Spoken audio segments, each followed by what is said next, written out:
اپا شهلا جان، خداوند ما را دوست می‌داره؟ البته بیشتر از هر چیزی که آفرید دوستمان می‌داره.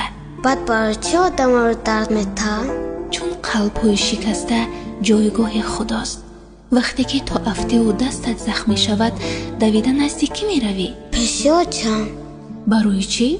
برای که دست مساج میکنه، بعد مهربانی میکنه. و خداوند هم ما را درد می‌ده تا به خودش نزدیک باشیم، تا نیازمند و محتاج خودش باشیم. ما را درد می‌ده تا بیشتر در فکر و یادش باشیم، تا پیش خدا نشینیم و حرف زنیم و قدم به سوی خدا گذاریم، تا خدا را فراموش نکنیم و از مهربان بودنش آگاه شویم.